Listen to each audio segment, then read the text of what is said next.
पर ये जो सरकार है जो झूठ बोलकर सत्ता में आई है, अब भी लुहावने नारे देकर शगुफे छोड़कर अपनी राजनीति चमका रहे हैं और वो धरातल पे कुछ नहीं कर रहे। ऐसी ये पर्यटन राजधानी बोलने से नहीं होगी, घोषणाओं से नहीं होगी, वो धरातल में क्या किया जा रहा है उससे पर्यटन राजधानी। तब इसका निर्माण क्यों नहीं हो पाया? और इसको लेकर के जो है पूर्व मुख्यमंत्री शांता कुमार वो भी नाराजगी जाहिर कर चुके हैं और उन्होंने कहा है कि अगर यदि लोगों के साथ धरने पे बैठना पड़ा तो वो इसमें सम्मिलित होंगे। वो ठीक है, अपने हक के लिए जो धरने पर बैठे हैं वो बहुत अच्छा कर रहे हैं, मेरी उनको अपनी ओर से बधाई भी है। और वो शांता जी बिल्कुल ठीक बोल रहे हैं। उसमें जो हमारा करने का था, तो मैं सेंटर में मैं MP बन के गया, हमने सारी परमिशन इनको ला कर दे दी।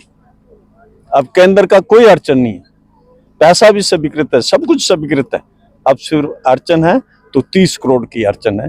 30 करोड़ रुपया प्रदेश सरकार जमा कराए और तुरंत काम शुरू हो। सर, धर्मशाला की बात करें तो कुछ मुद्दे जो है गरमाए हुए, जैसे त्रिउंड ट्रैक में शुल्क लगाने की बात की थी, हिमानी चामुंडा में जो लाइटें स्थानीय लोगों ने लगाई थी उनको भी फाड़ दिया गया था, फिर से लगा दिया गया, तो इनको बारे में क्या कहना चाहेंगे आप? देखिए ऐसा है, वैसे तो मुझे कोई जानकारी इसकी थी नहीं, मैं तो कहीं पार्लियामेंट कमेटी के टूर पर था, पर मुझे पता चला कि ऐसे हुआ, दुर्भाग्यपूर्ण है। और अधिकारियों को या कर्मचारियों को ऐसा नहीं करना चाहिए। लोग अपनी जेब का एक एक पाई इकट्ठा करके विकास करा रहे थे और उससे टूरिज्म प्रमोट होना था, और वो लाइटें उखाड़ देना ये बहुत दुर्भाग्यपूर्ण है। सर, एक तरफ पर्यटन राजधानी घोषित करने की बात कही जा रही है, दूसरी तरफ पर्यटन से ही शुल्क लिया जा रहा है, तो उसके बारे में क्या कहना चाहिए?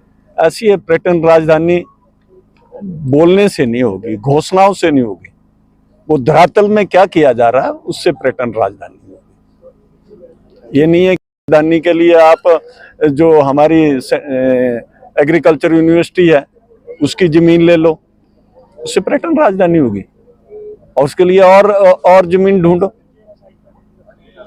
मतलब यहाँ का इंफ्रास्ट्रक्चर डेवलप हो, उसके लिए योजनाएं बनाओ। और केंद्र सरकार तो वो कर रही है। जहां तक बिजली की बहुत सारी योजनाएं हैं, पानी के लिए बहुत सारी योजनाएं, कनेक्टिविटी के लिए सड़कों का निर्माण जो हो रहा है, उसमें प्रधानमंत्री ग्राम सड़क योजना 2019 के बाद इतना पैसा यहाँ के लिए आया, वो कभी नहीं आया इतना पैसा। तो केंद्र सरकार की ओर से, नरेंद्र मोदी जी की सरकार की ओर से और सांसद के नाते बहुत सारे पैसे यहाँ हमने स्वीकृत करा के दिए हैं। पर ये जो सरकार है जो झूठ बोलकर सत्ता में आई है, अब भी लुहावने नारे देकर शगुफे छोड़कर अपनी राजनीति चमका रहे हैं और वो धरातल पे कुछ नहीं कर रहे। होली उतराला सड़क मार्ग की बात करें, उसको लेकर प्रदर्शन किया जा रहा है, उस बारे में क्या कहना चाहेंगे? होली उतराला आज ही पूछ लेना, उसके लिए पर्यावरण की सैंक्शन हमने करा दी, उसके लिए पैसे सैंक्शन करा दिए। अब तो स्टेट गवर्नमेंट को करना चाहिए, क्यों नहीं कर रही? वो एनवायरमेंट के क्लियरेंस हो गई है, उसमें पैसे सैंक्शन हो गए। मतलब इस वक्त जो हमारी अर्थव्यवस्था है वो तेज गति से आगे बढ़ रही है, और वो दिन दूर नहीं जिस दिन विश्व की तीसरी अर्थव्यवस्था के रूप में भारत को जाना जाएगा। भारत, आदरणीय देश के प्रधानमंत्री श्री नरेंद्र मोदी जी ने मेक इन इंडिया का नारा दिया था। आज हमारे कई, जैसे इसमें डिफेंस के कई जो एम्यूनिशन हैं, कई चीज़ें आज देश में, ये हवाई जहाज भी देश में बन रहे हैं, फाइटर जेट भी देश में बन रहे हैं। तो मतलब ये नया सब कुछ हो रहा है इस भारत में। भाजपा की डबल इंजन की सरकार रही सर, प्रदेश में भी रही, केंद्र में भी रही, तब इसका निर्माण क्यों नहीं हो पाया? और इसको लेकर के जो है पूर्व मुख्यमंत्री शांता कुमार वो भी नाराजगी जाहिर कर चुके हैं और उन्होंने कहा है कि अगर यदि लोगों के साथ धरने पे बैठना पड़ा तो वो इसमें सम्मिलित होंगे। वो ठीक है, अपने हक के लिए जो धरने पर बैठे हैं वो बहुत अच्छा कर रहे हैं, मेरी उनको अपनी ओर से बधाई भी है।